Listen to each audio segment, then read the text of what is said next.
हुआ है। पंडित दीनदयाल जी उपाध्याय 11 फरवरी ये उनकी पुण्यतिथि का दिन है। आज ही के दिन में बहुत सारे संदेश हमारे जीवन के लिए, इस राष्ट्र के लिए और पूरी दुनिया के लिए दे करके गए हैं। मैं चाहूँगा कि थोड़ा सा भाई साहब से पहले मेरी प्रार्थना है। हमने अभी दीप प्रज्वलन और पुष्पार्पण किया है दीनदयाल जी के चित्र पर, उनके दीनदयाल जी के जीवन पर 2 मिनट 3 मिनट, क्योंकि इससे ज़्यादा तो समय नहीं है, तो अच्छा लगेगा। और सब बंधुओं को खास तौर से एकांत मानवतावाद और दूसरा जो हम कहते हैं कि अंतिम व्यक्ति जो खड़ा हुआ है, अंत्योदय, अंतिम व्यक्ति जो खड़ा हुआ है उसका उदय या उसको अवसर प्रदान करना, इन दो के संदर्भ में थोड़ा सा बता देंगे तो फिर हम क्रमशः 5-7 मिनट में बोल करके इसको पूरा करेंगे। आदरणीय डॉक्टर भागीरथ जी, बंधुओं 2 जरा ताली बजा दीजिए।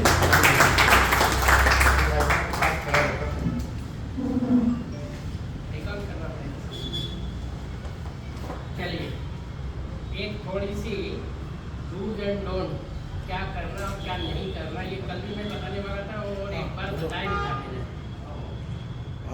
एक बार दूसरी सरसंघ चालक जी ने कहा, एक घटना सुनाई।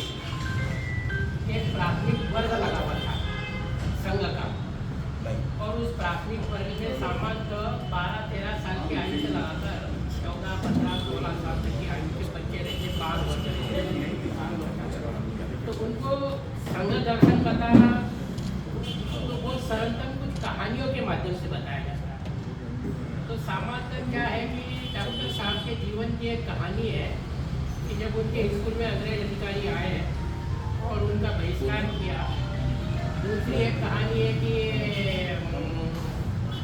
जो अंग्रेजों ने हम पर राज्य किया और वो रानी जिसका राज्य था, तो उनके 100 वर्ष या 300 वर्ष क्या पूरे हुए थे, तो उसी घटना पर मिठाइयाँ विचारों में बांटी जा रही थी। तो डॉक्टर साहब ने बचपन में वो मिठाई का थोड़ा फेंक दिया, खाई नहीं कि हमको जिनने गुलाम बना के रखा उनकी खुशी में क्या मिठाई खाना। तो ऐसी कहानियाँ छोटी छोटी 2-3 बताते थे। तो एक बालक ने एक बार 7 दिन का शिविर था, आखिरी शिविर था, और हर कोई वक्ता आता था तो यही कहानी सुनाता था, हर वक्ता आता था यही कहानी सुनाता था। तो वो एक बालक ने खड़ा हुआ कि अपने डॉक्टर इतने अच्छे थे, इतने अच्छे थे, उन्हें इतना अच्छा काम किया, तो उन्हीं के हाथों इतनी मिठाइयाँ क्यों फेंकवाई जा रही है? हर आता उनके हाथ मिठाई फेंकवाता, हर आदमी आता उनके हाथ मिठाई फेंकवाता। तो मैं यहाँ इसलिए ये कह रहा हूँ कि भारतीय जनता पार्टी के हम जिनको वरिष्ठतम मानते हैं कि 2 चित्र हैं यहाँ।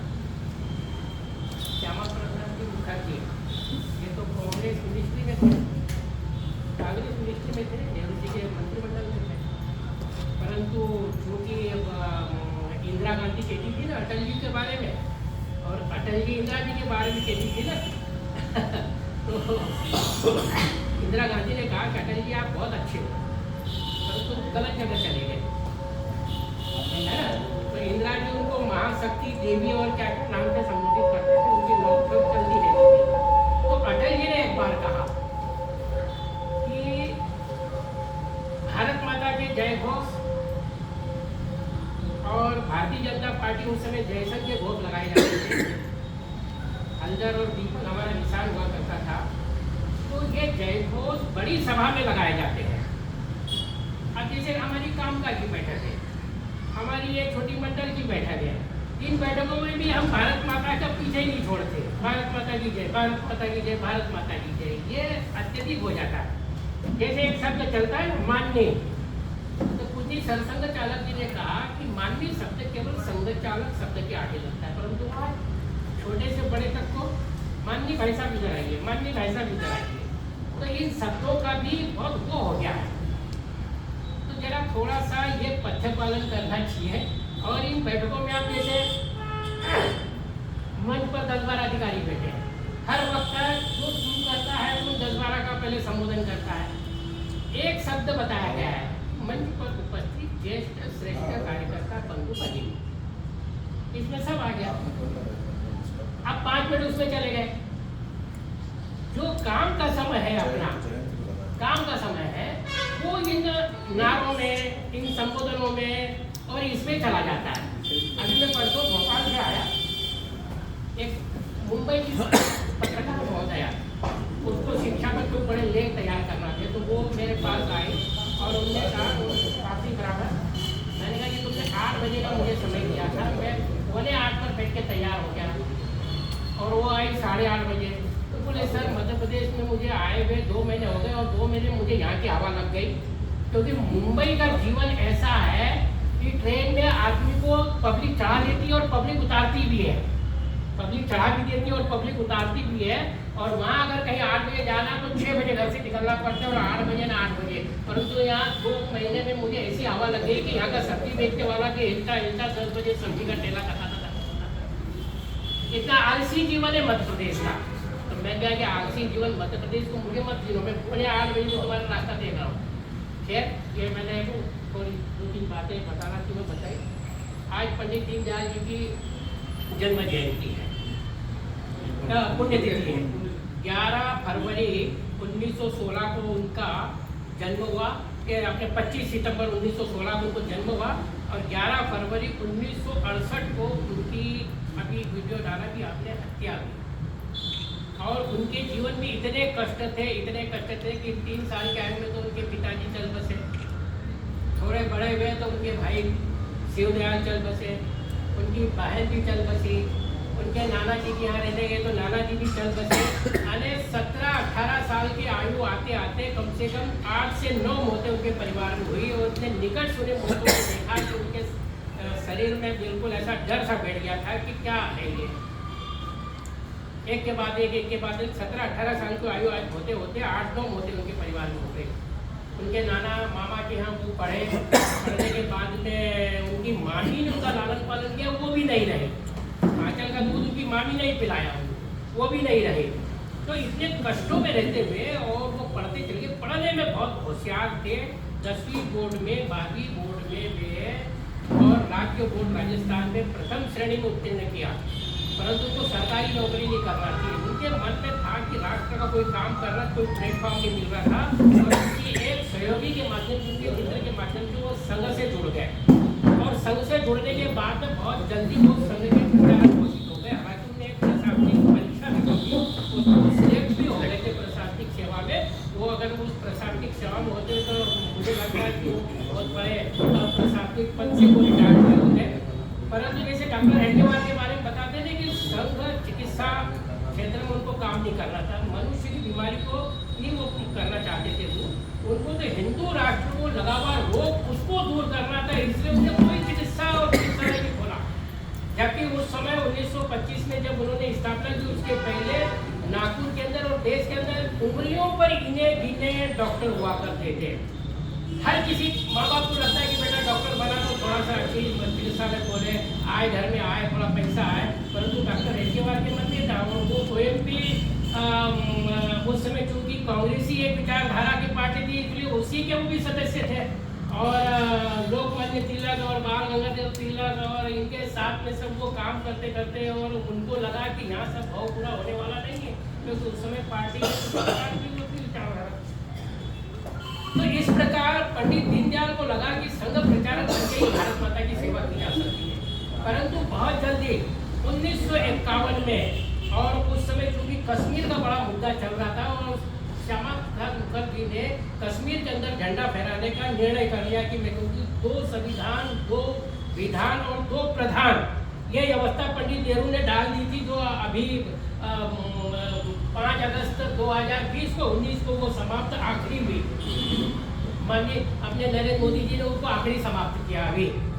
तो ये इस प्रकार का और जो वहाँ था, तो श्यामा प्रसाद मुखर्जी ने कहा कि मैं वहाँ झंडा फहराने के लिए जाऊँगा और आप सब जानते हैं कि उनकी बनी और कैसे क्या हुई, वो सब नहीं रह गया, वो उनकी डेथ हो गई।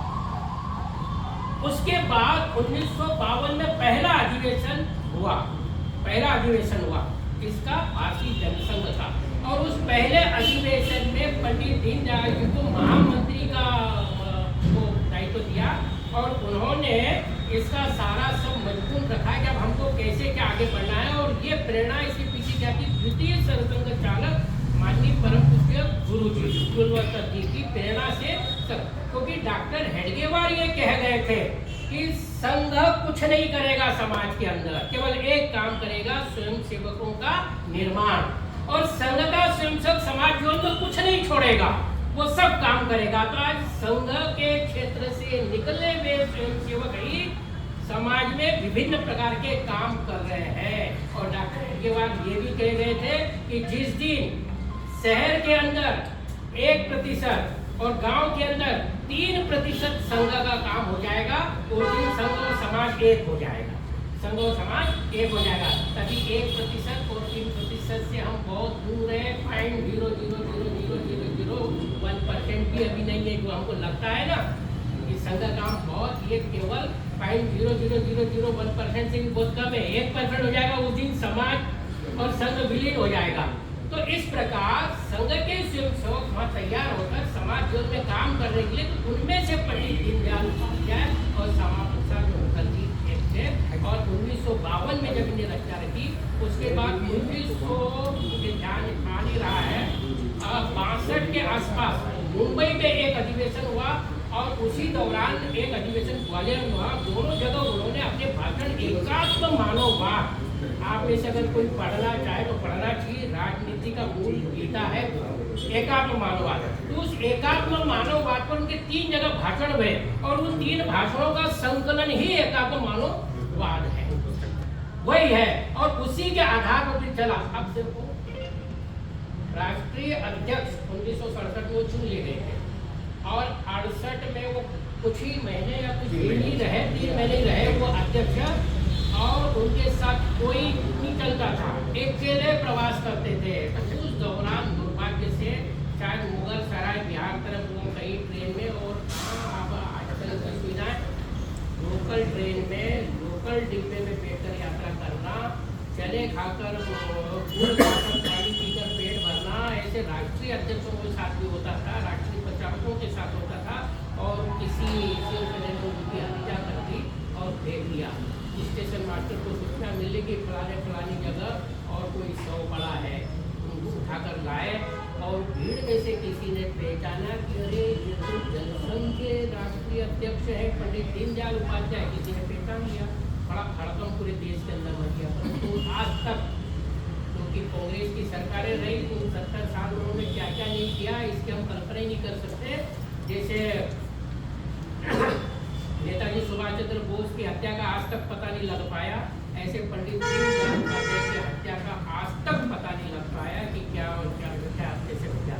ऐसे पंडित दीनदयाल उपाध्याय जिन्होंने राजनीति के क्षेत्र में एकात्म मानववाद देकर और ABCD से चलाकर सिखाकर, और आज दुनिया का सबसे बड़ा संगठन जो शिखर दिखाई दे रहा है, जो हरे पत्ते दिखाई दे रहे हैं, उस पेड़ की जड़ों में कितने लोग विसर्जित हो गए हैं, इसकी हमारी कल्पना से बाहर है। मुझे वो सर याद नहीं आ रहा है, अटल जी आए थे और अपना ये जो सर्किट हाउस है वहाँ रुके थे, और उसका सन ध्यान नहीं आ रहा है, ये 84 की बात है।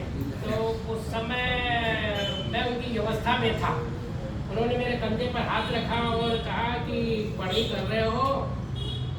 मैंने कहा कि जी पढ़ाई कर रहा हूँ।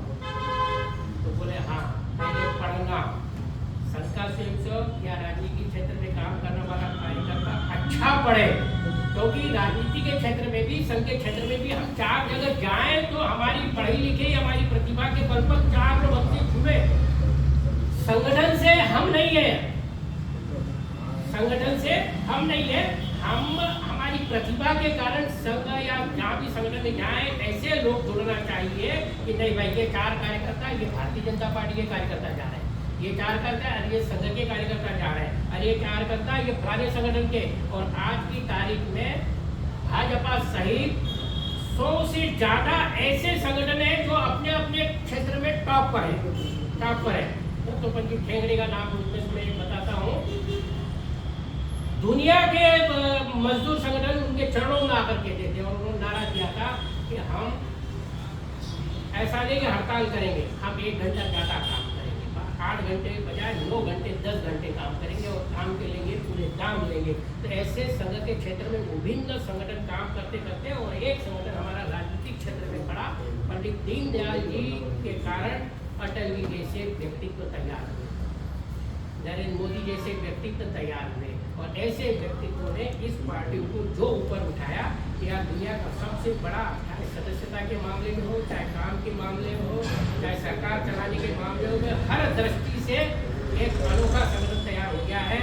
और ऐसी सरकार आज हम दे रहे हैं कि हमारा प्रधानमंत्री जब विदेश में जाता है, तो चाहे वो अमेरिका राष्ट्राध्यक्ष हो, चाहे वो लंदन का हो, ब्रिटेन का हो, हमारे 56 इंच वाले प्रधानमंत्री को सराफों उठाते हैं, और जहाँ जहाँ भी NRI रहते हैं वो खूब उनकी इज्जत करते हैं, उनके लिए तालियां बजाते हैं, उनके लिए काम करते हैं। तो ऐसे संगठन के महापुरुष पंडित दीनदयाल जी की आज पुण्यतिथि है।